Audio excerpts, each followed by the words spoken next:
Feeling overwhelmed by climate change? Looking for sustainable and ethical brands to support? Then Ethic is perfect for you.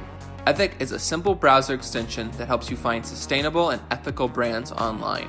Learn more at ethyk.org, ethyk.org.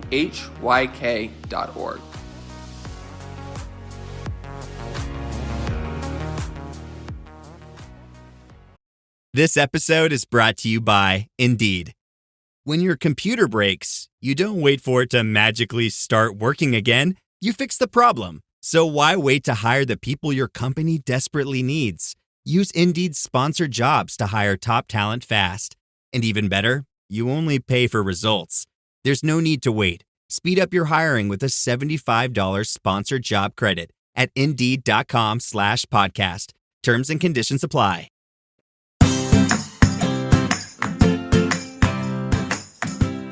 Hi, and welcome back to Realistic Sustainability Educational Shorts. One thing I've noticed as of late is it just seems to be that corporations are getting more and more lost when it comes to sustainability. It's not all of them, but a lot of them. As I get more and more opportunities to work with companies, not where I work per se, but as people bring me into their organizations to learn more about sustainability, I get a glimpse of what it looks like on the inside of some of these businesses. Now, I'm not going to state names. There's no reason to. And everybody starts from somewhere. It's like picking on me for going to the gym. I'm a big guy. Give me a minute. But that's what I'm thinking about when it comes to sustainability. Companies are at least bringing me in to get a better idea or to talk to staff or to teach, but I don't think they really know why. I think it's a checkbox.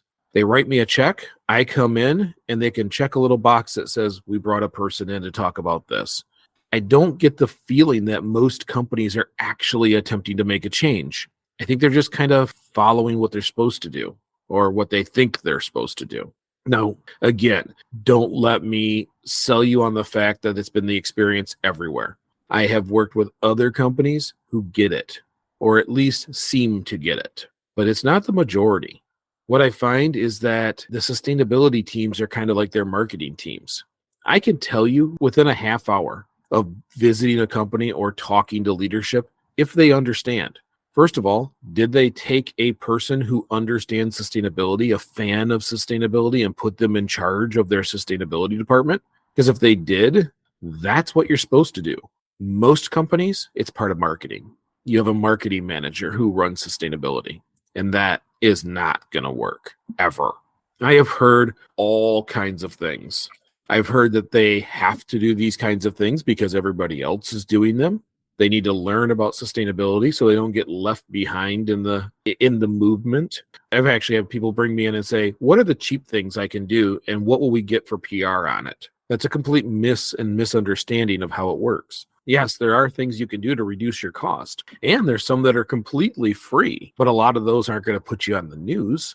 They're just going to reduce your cost and your carbon footprint, which should be what you want to do. But these companies, they're looking for that thing they can tell the media, and that isn't it.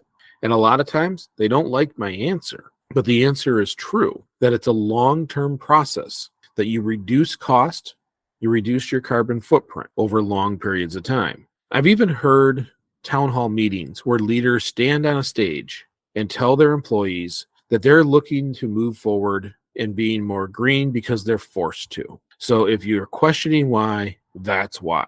Well, that's not going to succeed. That will never get better. You will never succeed at creating a sustainable company when the answer is, my arm was twisted and they forced us to. It doesn't work. Those are the people who stick to buzzwords. They stick to all of the things that they see on their corporate news channels and the things that they think they have to do. They're not actually getting better. There are companies out there who work on training and understanding of sustainability, ones who look for those cost reductions that actually reduce their carbon footprint. They, in the long run, are going to be the leaders in these industries. They're going to win because other companies can't compete when they start to reduce their cost. Sometimes it just means when times are good, you spend that money on things that will save you money later. For example, solar panels. There's a lot of things that you can do, but that's the easiest and low-hanging fruit. As you add those, it reduces cost, and then you set up a budget to where 80% loops back into continuing to reduce cost, and that other 20% goes to general budget.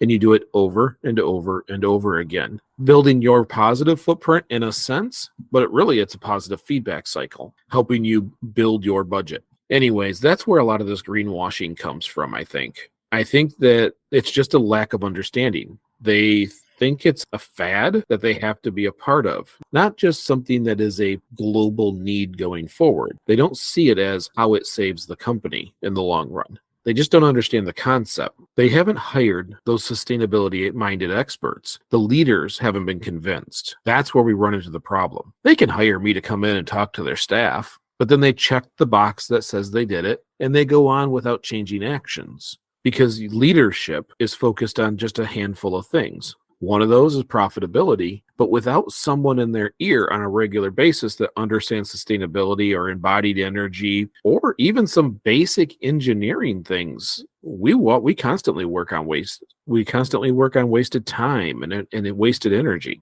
Without someone in their ear teaching them those things, they'll never understand. They'll go to reducing headcount to save money. They'll look at cheaper materials. None of those are a long-term sustainable change for profitability. You can't get rid of the people who know how to do the job and expect the job to get done well. You can't continuously buy worse and worse materials and expect that your product will be good. You have to find other ways. You have to find ways to reduce your cost that are sustainable and long-term. And kudos to those companies who have done it and or are doing it, or even just discovering they can. Good job, because they'll be here for a long time. These other ones are stuck in this rut. I don't know if it's just purely resistant to change, a lack of ability of understanding. I don't really necessarily know. A lot of the ones I met are just embedded in their ways. They become successful doing one thing, and when the world changed, they were not necessarily able to change with it. They're just trying to survive their way until they're ready to retire. I don't think that they mind if the company changes. They just mind that it changes while they're there. They're not generally equipped to change their mindset. They've hung their hat on who they are, and a lot of times ego gets in the way. If you hire someone who understands embodied energy, you hire someone who understands sustainability, there's plenty of things out there. Simple things. Getting rid of disposable dunnage, moving to something reusable that's shipped back and forth. A lot of times people will say the upfront cost is terrible, but it's permanent. You're not just constantly buying cardboard. And I'll tell you, now that Amazon has become this massive business monster, cardboard's becoming more and more expensive. They're using more and more. It's becoming harder to get at a reasonable price. So reusable dunnage over time, that will save you a ton of money, because once you own it, you own it. You just maintain it well and make sure that it works for your products and in the variations of your products. One of the weirdest things I saw is there's a lot of companies out there, tech side, that are working on hydrogen fuel, but they're working on hydrogen fuel for little niche areas or niche markets. Hydrogen fuel is something that if you can learn to master, you can actually reduce the cost in your building. Hook it up, prove it works. You can scale it up and prove that its efficiency is still functional. All it's going to do is reduce your cost and improve what people think about your product. But I don't see that very often. People only look at the cost. A lot of corporate leaders, which is weird because ROI is a thing. Return on investment is a thing. A lot of times they have a 7-year window. Things float above it. They don't consider it quite as quickly. Things are below it, it's definitely considered. And with solar panels and all these different options to offset their energy cost, I'm not necessarily sure why they're not taking record profits every year to do things like this. They're stuck in the meeting rut. They're constantly talking, which takes away time for action. And it's expensive. I don't think people realize you're paying all of these people to sit in a room and say the same thing they said 3 hours ago with 2 additional people. These consistent meeting ruts are very expensive, a waste of time, and it kills productivity. That is a waste. It's a waste product in your business. These are all little things that can change the way a company works.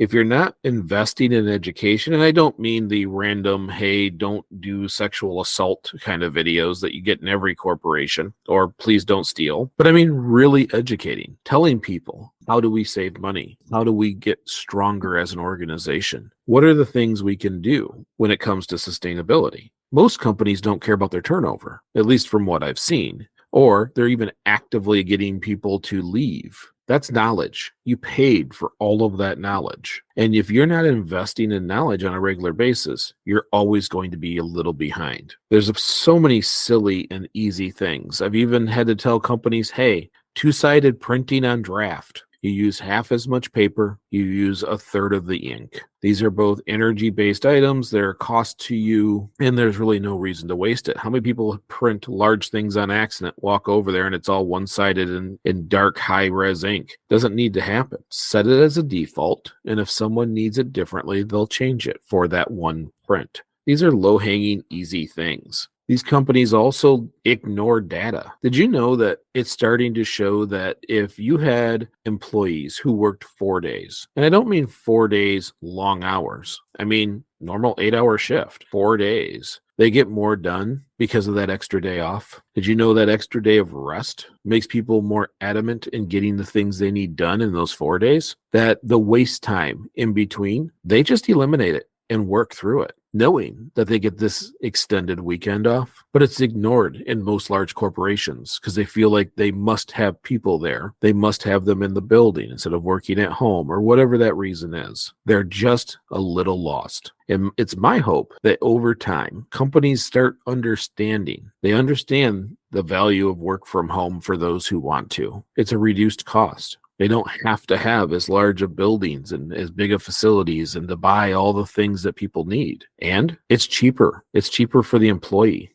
They're happier. When they're happier, they work harder. It is what it is. So that's what I've noticed is going through all of these exercises with all of these companies. When I get called in, I never really know what I'm going to get. It's a mixed bag. But most of the time, if the upper levels of management are there, I get the feeling of disconnection. They don't necessarily understand what they're doing there. They just know they're supposed to do it. They'll get it done. They'll check the box. They'll call it a day. A year from now, they'll call me in again. But I hope over time, I can kind of pick away at the armor, kind of say some things that plant seeds in the minds of the employees. And then for those companies where those employees stay there, over time, I might just be able to get in there. I might be able to help them help themselves. And if you work for corporations, little bit, big bit, help them out. They don't seem to see it. Don't risk your job, but be a voice, because I think they need to hear it. It seems to be a struggle. And for those of you who are thinking about going into sustainability, for those of you who think it's a career, it is, and it will be. Over time, we're going to need more and more people who understand this. As some companies go under and others see why, they're going to want to hire you. You might be part of the HR department. You might be part of the marketing department, but you're there. The more people that understand sustainability in positions of education in corporations, the better. Little bit, big bit. You will become leaders in those industries. So have at it. Go get them. You will be building one heck of a positive footprint. And I'll thank you in advance. Thank you so much for listening. If you liked this episode, share it with a friend or on social media. By the way, Nick and I, we got Patreon up. Yeah, we actually have a Patreon, along with someone already signed up, even though we just barely got it out. You can do it for as little as $1 a month, and pretty soon we'll start even putting polls up. Anybody in the Patreon will get to help pick what episodes are coming next, or which ones we should record and have it ready to be uploaded. Thank you so much for listening. And remember, we get together each week to get a little bit better. Little bit, big bit. And thank you again, and we'll see you next week.